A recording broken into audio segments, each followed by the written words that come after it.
welcome everyone, and thank you very much for joining me today for another episode of Talking Cloud. Now, this is where we talk about cloud, all things cloud, anything cloud. Cloud is such a big word. I was just told that by our guest, and I think it's a perfect way of putting it. I'm looking forward to hearing him elaborate.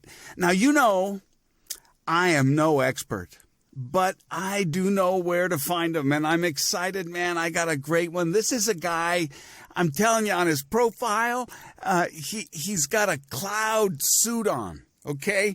I've had the wonderful pleasure of working with him only for maybe not even a year, although he's part of an organization and works for a couple of guys I've known for more than 2 decades, and they've done an outstanding job. In fact, my next guest was at Checkpoint for a handful of years, deep into professional services before he left. And before that, he was doing cloud business for Barclaycard. And before that, he actually had his own cloud business. He's been doing this for a long time.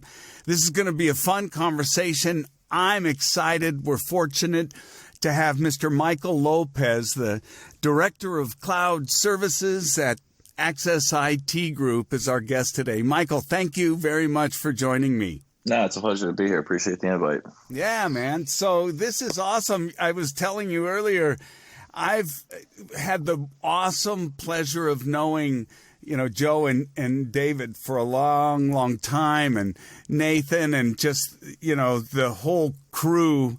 I love you guys. You've been an outstanding partner for many vendors, but certainly for Checkpoint, I know. So, Mike, tell us about what you've been up to now that you're out leading cloud services at AccessIT Group.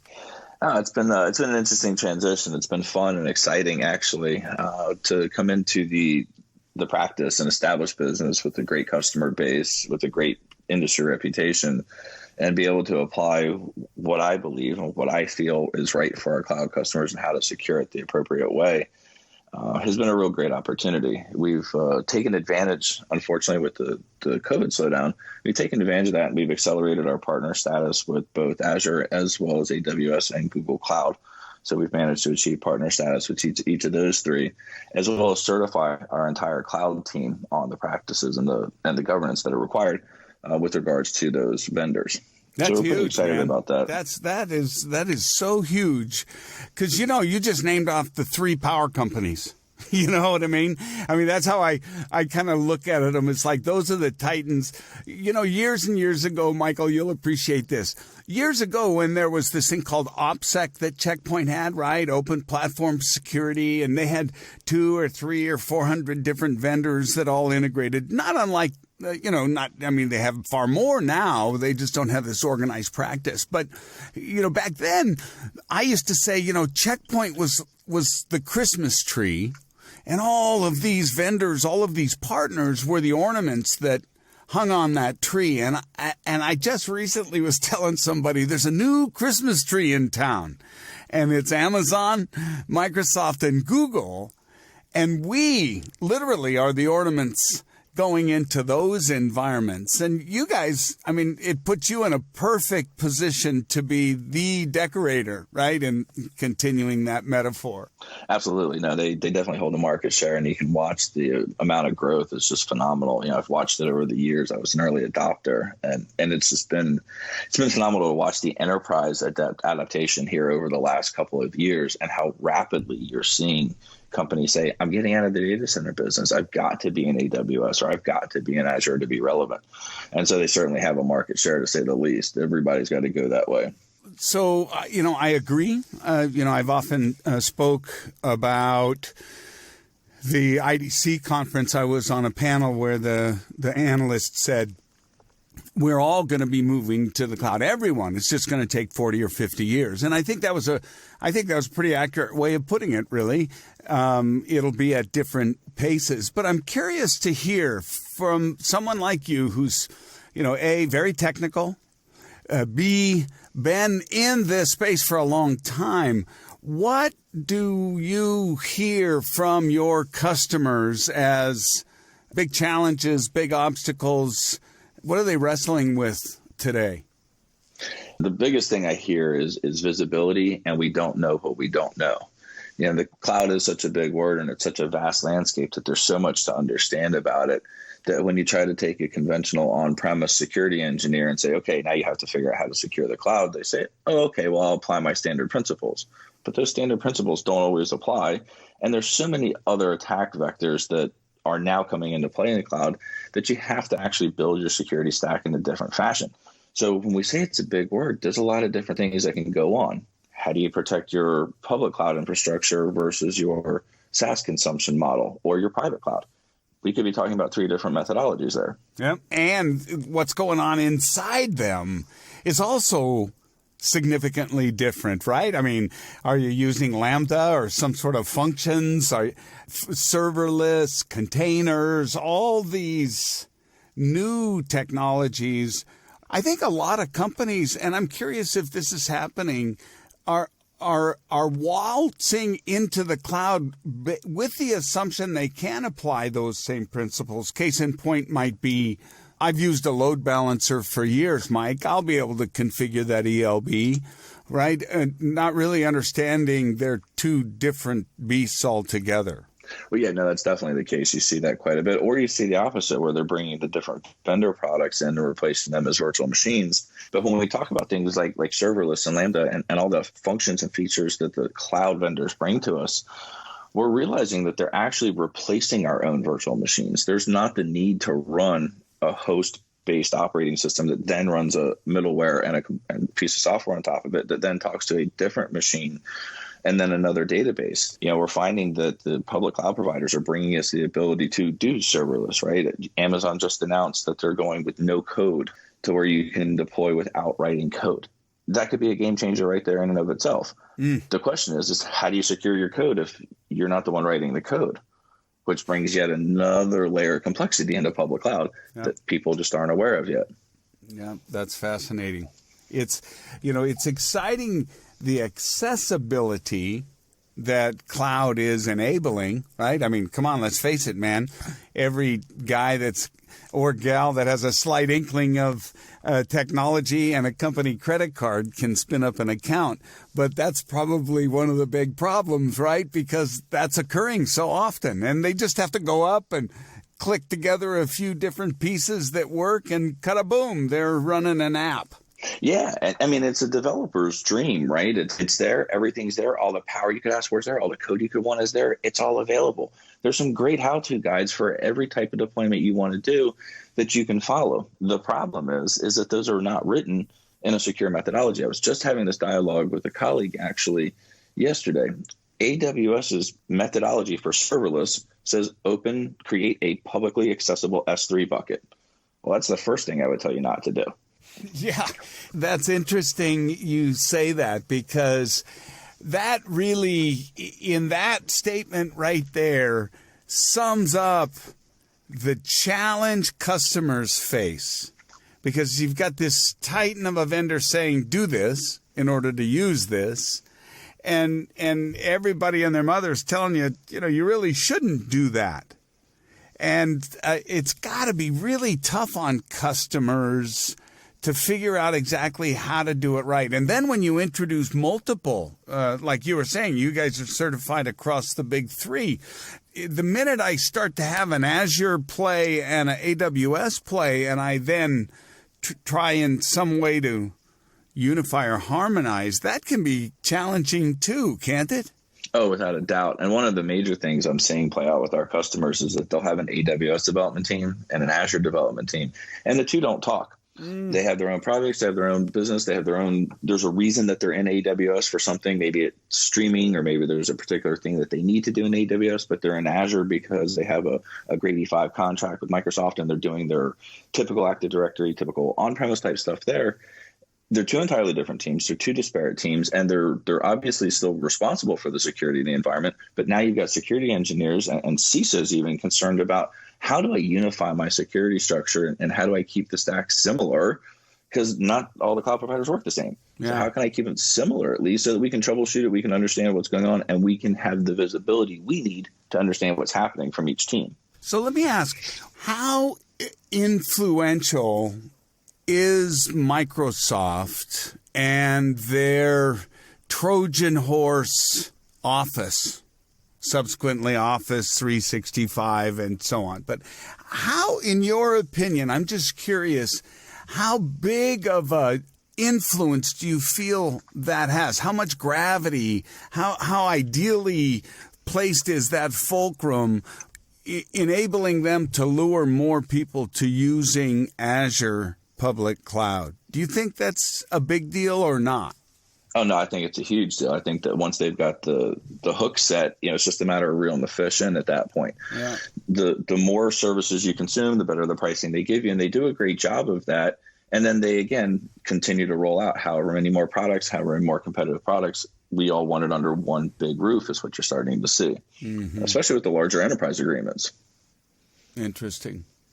So the problem, though, isn't it the fact that you've got different products that have different sacred cows within their offering, a la Active Directory, for example, right? I mean, Microsoft has a completely different approach. Is one better than the other from I'm talking about the identity access management is different with AWS. They don't have AD. So, does one integrate better? Does one have a better story?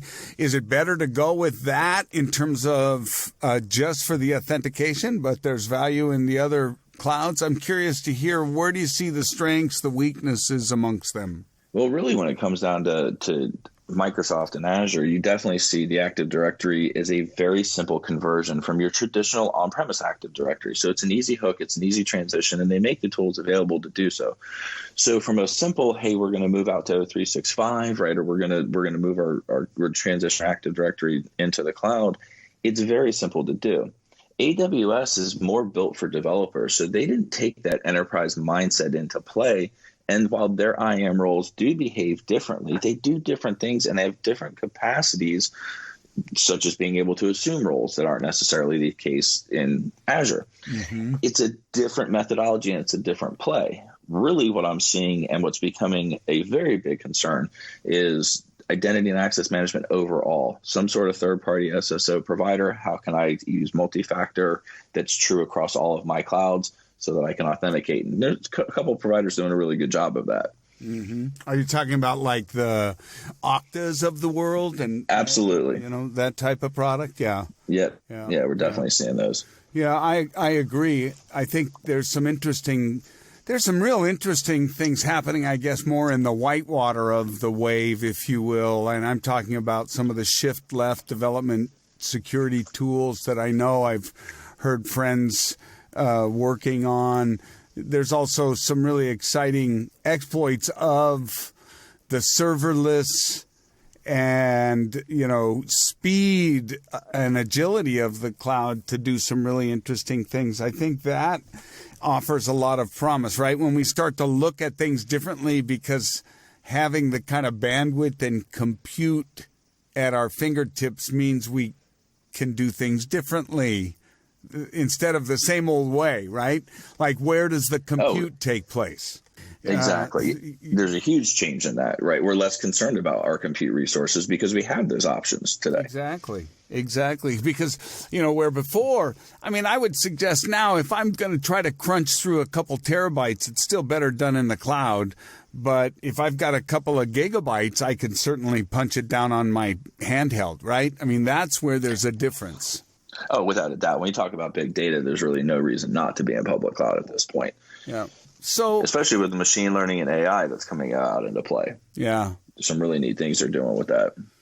And what, in terms of machine learning AI, is it really, tell me how it's more than, or if I'm oversimplifying, it comes down to, it's still a human writing an algorithm, but it's just, I've got so much more power, so much more data, so much more capability. I can react more quickly, a la learning? I mean, well, that's what it is at scale, right? It can consume a massive amount of data, determine what it is based upon the algorithm that's preset, and then come up with the standard output. Yeah. I mean, But when you don't have that capability in your data center, and I have seen a few data centers, I've been privileged enough to be in a few that actually do have that type of capacity. Right. But they're few and far between. These are scientific type organizations. That's what they do all day. Yeah. Well, yeah, because the capacity, I mean, now we're getting into one of the wonderful things about the cloud, right? It's that elastic nature. I mean, it's what we love. And boy, in the current state of affairs, I would suggest there's never been a time that highlights and proves the value of the elasticity in the cloud in both directions, right? Scaling up and scaling down. Correct. It's a huge cost savings. It's a huge cost benefit if it's done correctly. And it really allows for, cloud to me was always about pay for consumption. Consume as much as you want. This is what you're going to pay for. When you're done eating, you're done. And that's fine. Yeah. You've consumed everything you needed to. We'll turn the bill off. Yeah. So let's call it the life cycle, the journey from zero. I don't have any cloud at all. Literally, I just have a Facebook account at home, but nothing, no Dropbox, no nothing, or at least that's what they say. They probably just don't know. Or to the other extreme, on the clients because AccessIT Group, you guys been around for, more than a couple decades. You've got a pretty solid reach across the Northeast and now climbing down on the East Coast, right? What are you hearing from customers? Where are they on that scale from 1 to 100 or 0 to 100? And what are your recommendations to are you tearing them down and rebuilding their plans? Are you saying, hey, let's start over? Are they doing it right? Elaborate a little bit, if you can, on what's going on out there. So it's interesting because depending on who you talk to, that number could be 0, it could be 100, and it varies. It's not saying that, hey, every Fortune 1000's already got a huge stake. They're already at 90. Every small business is at 20. There's really no rhyme or reason to the way it's been done. But we're seeing, and the neat thing that I've seen in the last 6 to 12 months, 3 years ago, I was going in and ripping out architectures and redoing them because they were so far off. They were so incapable of scale. They were pigeonholed. They were built just like they were building their on-premise environments. And technologists have just done a very good job of understanding the elasticity and understanding the way it's built. And so now it's more a matter of adjusting and tweaking and understanding, how do I get the visibility? How do I get the controls to allow these developers that now can do anything they want at the speed of light and stay out of their way and let them push our business forward and generate revenue, but at the same time, make sure we're not leaving the back door open or for that matter, the front door. Mm-hmm. And so that's what we hear is what do we see? Obviously, in these recent days, there's been a lot of push to the cloud, right? Everybody's pushed a lot of stuff up, can't get the data centers. There's been a major shift. Azure's consumption rate went up phenomenally. Well, that's great. But what are we seeing? We're seeing that because it was a rush and a push and everything's being done so fast, it's 2-week life cycles now. What happened to the security? It never went through the typical staging that we were used to in on-premise. It wasn't always behind our typical on-premise firewall. It's just out there. Well, what's it doing? What's this Lambda function doing? And is it calling this account? Okay, it's assuming that role, but that role is way overprivileged. It shouldn't be doing that. And understanding that is the big key. And that's where I think most administrators are running into the challenge, is understanding that portion of it right now, whether it's 2 minutes into their cloud journey or, a long way into it and with years of practice. There are so many links in the chain that may, in fact, potentially not be in your yard, right? I mean, absolutely. Most of them aren't. And in this hyper-connected, federated world where we're bouncing all around, and I think your point on the verbosity or how verbose or how privileged the access is, developers have not generally had to worry so much about that when it's within the confines of their perimeter. Right now, it's a different world. Absolutely. And we're seeing those types of attacks that go after and look for, like we talked about the public S3 buckets, or we talked about overprivileged accounts. That's all it takes is one overprivileged account, and it gives somebody control of the entire environment. And while you may not think that it had been exposed, as it turns out, your web server that wasn't well protected happened to be assuming that role. Yeah. Just maybe, oops, I forgot that Apache update or whatever, right? Something. That's all it takes, right? Yeah. But because of the assumed roles and the way they work in AWS, that's a big risk. And we have to make sure that we limit risk. Of course, we want to continue to push developers forward at the speed of light. I think it's great what we're doing. I love this bridge that we're building. It's always been development versus security. And there's been a great bridge built in the cloud to help them sync up. At the same time, we want to make sure that bridge is sturdy and strong enough to get everything across both ways. And that's the key. So let me ask, if there were three things that you would recommend to virtually any enterprise that's in the cloud, starting to get into the cloud, what are three big things that you say, listen, man, this is what you better absolutely make sure you are doing or have some way to do or plans to do? They're key. But before you answer, I'm going to pay the bills. I'll be right back, okay? Mm-hmm. How well are you protected in the cloud? How fast do you move when the cloud moves at the speed of DevOps? And do you have the confidence you see everything you need to see, good or bad? Checkpoint Software. Cloud with confidence. See it, control it, secure it. All right, we're back, and all my lights are still on, Mike. So what three things are just like must do for enterprises as they move into the cloud? Well, number one for me is visibility. You have absolutely got to know what's going on out there, how it's functioning, and how it's interconnected.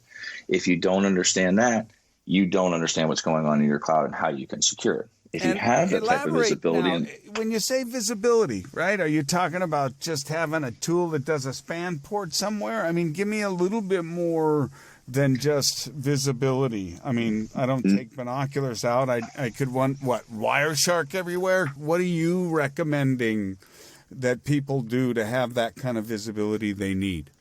Well, you definitely have to look at a cloud security posture management. You take Dome9 where it can map out and see where it does. And it's a great product. It tells me where my assets are, what they do, what the connectivity is, who's talking to who, and how they can talk to each other, whether it be from the security groups, NSGs, depending on the provider, and interconnectivity. How are they reaching things? And those are very valuable assets because once you have that visibility, you can say, hey, we've got an open security group. We really need to lock this down. Or you can say, well, look, I can see that X is talking to Y, and it's not supposed to. We need to make sure that we don't have this type of connectivity. Yep. Without that visibility, you can't make that control, and you can't make that call. And as a CISO, right, you have to make that decision at some point in time. Yep. You have to make an educated decision, in my opinion, so you've got to have the visibility to do so, right? Data matters. Yep. So number two for me, identity and access management. Who's got control over what and least privileged possible? Those are the biggest things we're seeing in hacks these days. Every malware takes advantage of it. This is what the bad guys are going after. Compromised credentials is just such an easy target, unfortunately. Yeah. So identity and access management control is just huge. Overprivileged accounts get taken advantage of. How they're logging in. You got to have MFA. How do you not have MFA in today's day and age? Yep. I remember the days where we had to have the key, right? And it was tough, and it was the RSA keys, and only certain people got those because it only mattered because you only needed 10 people that actually needed them. Today's day and age, everybody's got an access, needs to have that type of multi-factor authentication. Yeah, and I was just going to say, we're talking multi-factor just for anybody that's not familiar with the acronyms. So visibility with a tool that can really show you the interplay on what's going on. Tool like Dome9, thank you. Didn't look for a plug, but we'll take it. And then identity and access management. And I'm curious, I want to pull on that a little bit. I've heard the supposition that in the future, in cloud and, just in general, everything is going to have an identity. I mean, everything from a function, every single asset, everything's going to have an identity so that you can really, with a very fine grain, have least privilege for each one of the components that you need to talk with and interface with. I'd be curious what you think of that. Well, technically, they actually already do. It's just a matter of how we're applying them, and we're not seeing that application trickle all the way down to the finite fine comb level.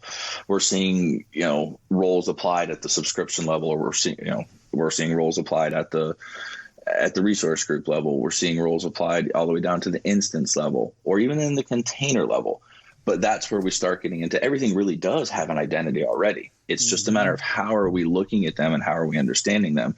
And that's a black hole, really, in a large enterprise environment. To go back and make that audit and understanding, the only way to do that is with automation and a tool to really understand where these machines and these identities could potentially be compromised.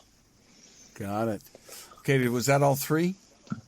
No, that was two. It was visibility and access. Yeah. So we got two. We got visibility, we got identity and access, and the third? Commitment. What do you mean? It's commitment to your cloud. So if you're going to move into the cloud, you have to say, okay, we're going to make this spend while we're making the transition. We are going to transform our applications from the old legacy monolithic applications to microservices and containers or whatever it might be. But you have to make a commitment to it. You have to take the time to educate your team, get them the education they need, or at least bring in the consultants to provide that level of education. Give them that jump start. Don't allow your team to fumble, stumble, and fall around for some time and then come back to them 18 months later and say, wow, this cloud project's not done yet. Why is it not done? Say, well, because we've been doing cloud for 18 months now. You've got to take advantage of the education that's out there. And, the big three do a great job of getting the education out there. It's free. It's there. Sign up. Go take the classes. Yeah. They're available. Abundantly. There's tons, right? There's tons that are free or near free. Yeah. Our firm does training for customers. And how do you understand this? We build out a lab. Make sure you can touch it, play with it, break it, understand it for your environment. How does this integrate? Why is routing different in Google Cloud versus Azure, for example, in a multi-cloud environment, so that we can give them a jump start and we get that education. But that's true also for development, right? I talked about that bridge. Let the developers take advantage of their skill set. These guys are great. I got a lot of respect for what they're doing and the way they're adapting to the way code changes so fast and the different things they can do. Yep.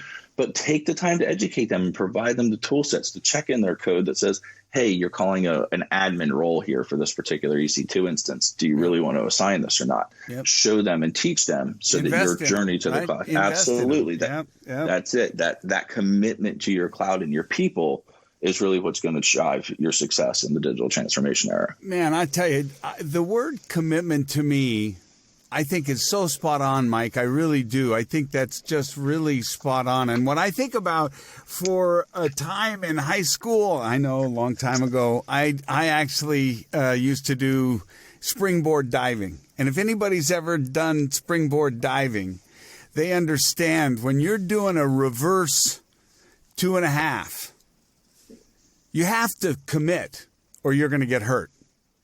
An inward 1.5 pike, you have to commit. And it can be scary. But I think that when you really commit, that's when you have the discipline to keep the form, to stay in the tuck until the last minute so you don't blast your head on the board. I've done that. And so that's what I think of when I think of commitment.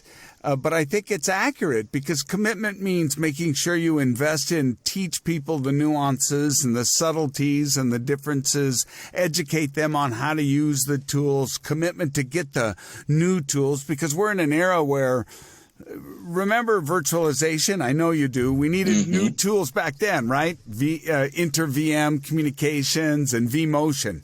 Well, I always say we're there again. It's just worse. It's exacerbated. And so I need new tools. I can't stop doing the stuff I've been doing, but I certainly need new tools to enable me to take full advantage. And as you accurately put, to move at the speed of light, to move at the speed of cloud. Yeah, that's definitely, it's an interesting analogy. I really like that one. I usually relate it to my fitness journey. A lot of people know I'm a fitness enthusiast, and I know that my commitment to my weight training requires A, committing to the lift, B, committing to the hours, C, committing to my diet and my meal plan, what I ingest, Yep. D, committing to the amount of water intake, and they all go together. If you only do some of it, sure, you'll get some results, don't get me wrong, but if you do all of it and you commit to it, you can see rapid results and change. And that's what organizations are looking for out of cloud right now, is change. Yeah, boy, such an accurate analogy. I couldn't agree with you more. It is all of those things, right? It's not just any one of them. I think that's sage advice. Absolutely. Mike, this has been terrific, and I really appreciate you taking time out of your day. I know it's the end of your day. We're keeping you from probably getting back to your family. So thank you very, very much. Really appreciate the invite. Yeah, man, this was great, insightful advice. Frankly, I thought really, really good, especially the commitment. I think that was really, I think that's a spot-on recommendation. So you can get a hold of Mike at AccessIT Group. They're a great organization. I got to put a plug in for them as well. So any final words or comments, Mike, that you'd like to share with everybody before we split? Well, when we talk about commitment, right, we talk about that commitment in the journey. Yeah, I wish everybody the best of luck in their cloud journey, but at the same time, don't be afraid to ask for help. We didn't get to where you got to in your current role today without somebody else helping you. It's okay to ask for help, and it's okay to reach out to your trusted partners and vendors and say, hey, listen, we just don't understand. We need a little bit of help. And that's what these guys are here for. They're specialists everywhere. Take advantage of them. That's what they're there for. Don't be afraid. Yeah, man, no doubt. And you know, God, I heard this just the other day, that the lifespan of a company on the S&P 500 is like squishing down to like 20 and 30 years when it used to be like 50, 60 years, right? Everything is just hyper compressed. Change is hyper compressed, and it's tough to keep up. And I think that's also really good recommendation. Don't be afraid to reach out to Mike and his team. So with that, again, Mike, thanks a ton, man. We'll have you back, okay? Thanks. I appreciate it.